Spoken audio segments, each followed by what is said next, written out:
Today, I want to talk to you about something that's familiar to teens, it's familiar to adults, it's familiar to all of us, and that is stress. What stresses you out? Nothing, right?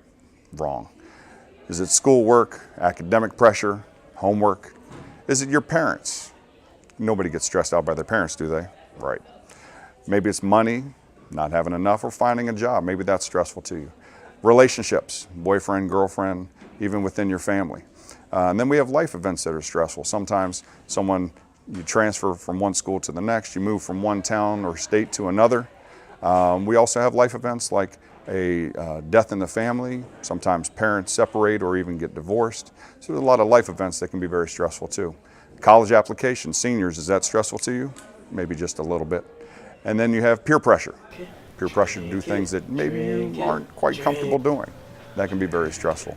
And then you have other activities like clubs and sports. Those can all be very stressful. So how does stress affect us? Stress affects everybody, but not everybody is affected by stress the same way. We can be affected biologically and physically, where you feel tired, you have headaches, you're nauseous, maybe you're sick to your stomach sometimes, or even you lose your appetite, you don't feel like eating. Stress can affect us emotionally. You feel very drained, you feel unhappy, you may seem to get depressed, maybe you get easily angered or agitated. Behaviorally, you might eat or sleep too much, or go the other way and you might eat or sleep too little. Sometimes people become fidgety, and you also may see them pacing a lot while they're pondering what it is that they're stressed about. And then the last is cognitively. We can't focus, we forget our chores sometimes, or have a negative outlook on life. Not everyone is affected though by stress the same way, and that is due to what we call perception. We see things and react to things differently. Let me give you an example. Some people will watch a scary movie, and some people will be scared out of their minds just when they hear the music or the sound effects. And some people aren't scared at all, and some people even laugh at a scary movie, and we've kind of seen that before. Well, the same is about stress. Stress is very similar in that what may be stressful for one person is not stressful at all. Some people, let me give you an example, some people might get stressed out knowing they have a big test coming up.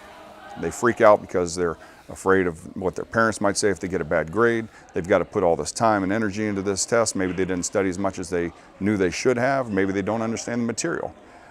On the other hand, some people may take that stress of having a test in a positive way, what we call eustress, E-U, and then the word stress. Eustress is a good type of stress where you use that as motivation to maybe study harder, work a little bit harder, make your parents proud, that kind of stuff. So stress can be, different ways based on your perception. So let me give you a couple tips for dealing with stress. How can we better deal with the things that cause us the negative stress? I'm going to give you a few easy tips. One is exercise. Physical exercise is one of the best relievers of stress in teenagers and adults, for that matter. Nothing beats stress like a good run.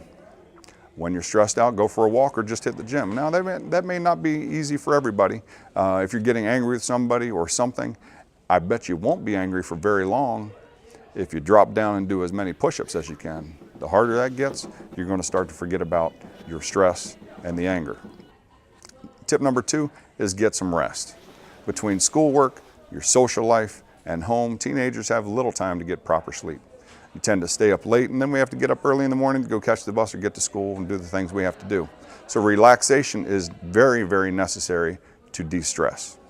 When the body's relaxed, the mind also relaxes and it rejuvenates. Tip number 3, you want to focus on the positives and talk about it. There's an old song that says, behind every dark cloud, there's a silver lining. That's where you focus on the positives. The stress in your life, it's going to go away at some point, and think about the positives. What's coming after that? We need to focus on the positives, and that may be hard to do because our stress makes us focus on the negative so much. So you want to find somebody, a friend, a teacher, a mentor, a family member, who you can talk to about your stress and maybe get their perspective on it and hopefully see that silver lining. And tip number 4, do what makes you happy. What makes you happy won't stress you out. Do what you like to do to relieve that stress. It could be something as simple as listening to music, playing a game, watching a movie, reading a book, or just hanging out with your friends. Find that happy place and visit it often. Okay, I'll give you one bonus tip. According to the American Psychological Association, 59% of teens said that time management was a significant stressor in their lives. You have to prioritize. Make a list of things that you have to do right now and work on those first. Then see if you have time for the other things. We made another video on time management. Maybe we'll have the link below and you can check that out too. Try these tips on stress and see if it gives you a new perspective or even reduces the stress in your life. I hope these things help. Good luck.